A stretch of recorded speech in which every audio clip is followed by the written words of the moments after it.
Hello बच्चों, let's see this question and here this question say what is a multi-party system? Explain merits and demerit of multi-party system. Question आपसे बोल रहा है कि multi party system क्या होता है, मल्टी पार्टी सिस्टम के कुछ मैरिट्स और कुछ डीमेरिट्स आपको बताने हैं। तो जैसा कि आपको नाम से पता लग रहा है मल्टी पार्टी सिस्टम, मल्टी मतलब बहुत सारी, यानी कि एक ऐसा देश जहाँ पे बहुत सारी पॉलिटिकल पार्टी होती हैं या बहुत सारी पॉलिटिकल पार्टी का सिस्टम काम कर रहा होता है, उसको बोलते हैं मल्टी पार्टी सिस्टम।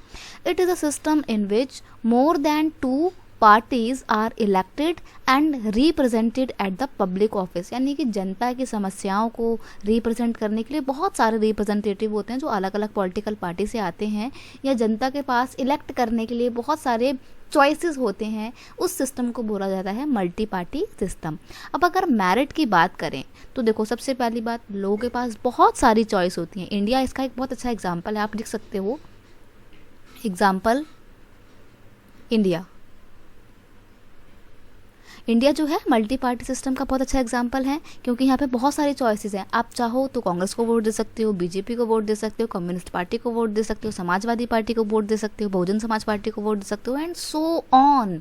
लिस्ट बहुत लंबी है यहाँ पे पॉलिटिकल पार्टी की, तो चॉइसेस बहुत सारी हैं आपके पास। नेक्स्ट है there is open criticism on the policies and structure which help in the better governance. अब देखो, मल्टी पार्टी सिस्टम में क्या होगा, एक तो रूलिंग पार्टी होगी, बाकी की जितनी भी पार्टी हैं वो क्या होंगी, अपोजिशन पार्टी होंगी। तो रूलिंग पार्टी अगर कोई भी काम कर रही है, अगर वो गलत काम कर रही है, तो ये हल्ला मचा देंगे, चिल्लाना चीखना शुरू कर देंगे जो बाकी अपोजिशन पार्टी हैं। तो ऐसे में जो रूलिंग पार्टी है उसको बहुत ध्यान से अपना काम करना पड़ता है, और पॉलिसी जो फ्रेम करती हैं उसको एक बहुत ही स्ट्रक्चर वे में बनाना पड़ता है, इम्प्लीमेंट करना पड़ता है, ताकि वो किसी भी तरीके के क्रिटिसिज्म से बच सके। तो ऐसे में एक अच्छा गवर्नेंस इस्टेब्लिश होता है। ये एक बहुत बड़ा फ़ायदा है मल्टी पार्टी सिस्टम का।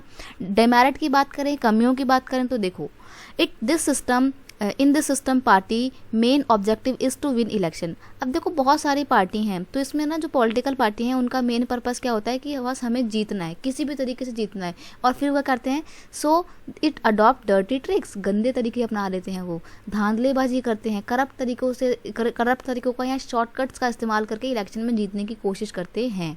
नेक्स्ट है it give rise to unhealthy circumstances. वही वाली बात है, सबको जीतना है, कंपटीशन इतना ज़बरदस्त है, तो अनहेल्दी सर्कमस्टेंसेस का जन्म होता है। अनहेल्दी मतलब एक बहुत ही कॉम्पिटिटिव सा इन्वायरमेंट बन जाता है जहाँ पे कोई भी ना मॉरलिटी नहीं बचती है, सिर्फ हमें जीतना होता है। तो ये कुछ कमियां हैं मल्टी पार्टी सिस्टम की। I hope you understand it well. Best of luck.